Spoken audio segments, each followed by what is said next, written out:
Thank you all for coming. I'd like to talk to you all about the challenge and the blessing of being director of a children's ministry and directing the children's ministry.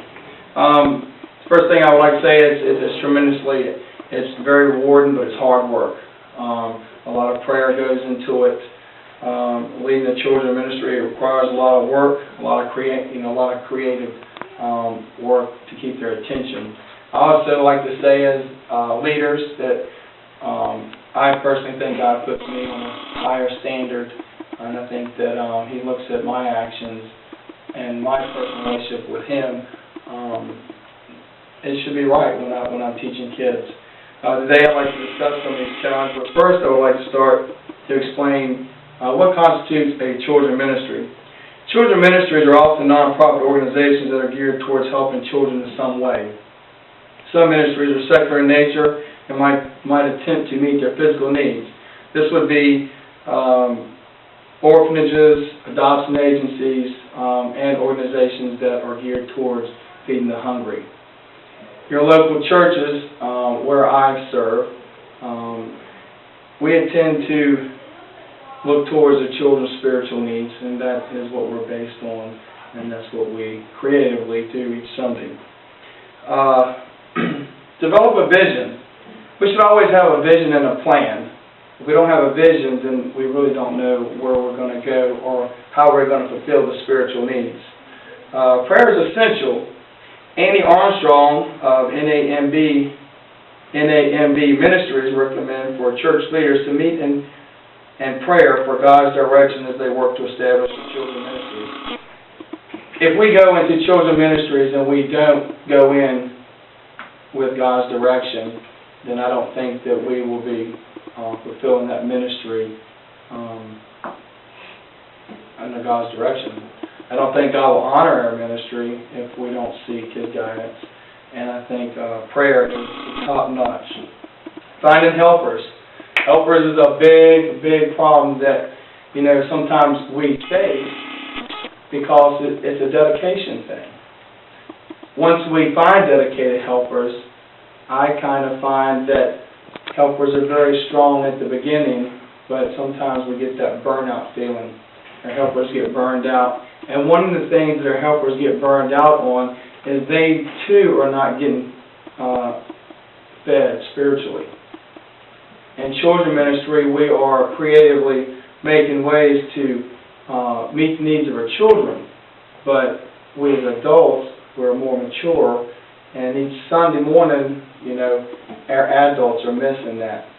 So, what are some of the ways that our adults can get physically fed and spiritually fed? And one way I would think that, we could switch off and on sometimes so, some helpers are helping us while other helpers are actually going to Sunday school and vice versa.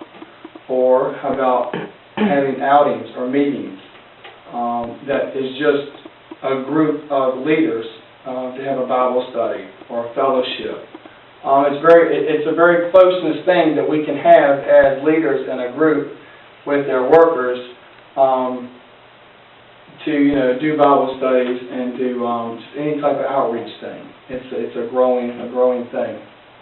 The need for fellowship and forming a close relationship is vital for ensuring commitment and a good rapport with the leaders with the ministry.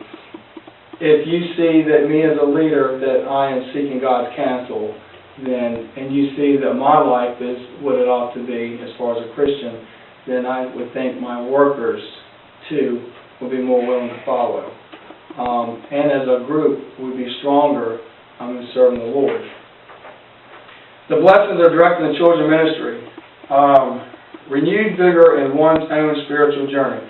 The saying that you learn more by teaching could be stretched to say that you grow more by leading. The sense of your ministry is ongoing to be as strong as your relationship with the Lord is true. The leader certainly doesn't want to be the weakest link, and that's what I was talking about before.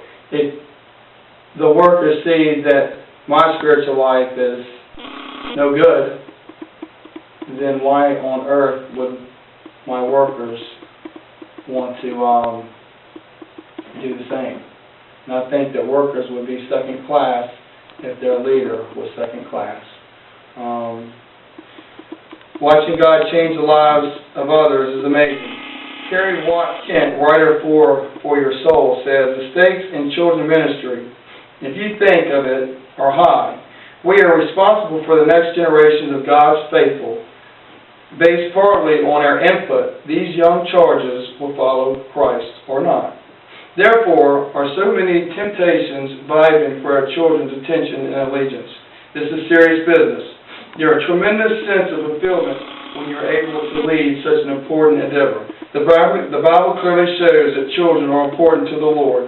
Having this tremendous responsibility of ministering to them is an honor, and we take it as an honor each and every Sunday that we do our children. We start out with praise songs in our children's ministry. Another creative way that I would like to say is we have started puppet ministry, and we use these little guys each and every Sunday. You know, all the guys got an ant on him right now.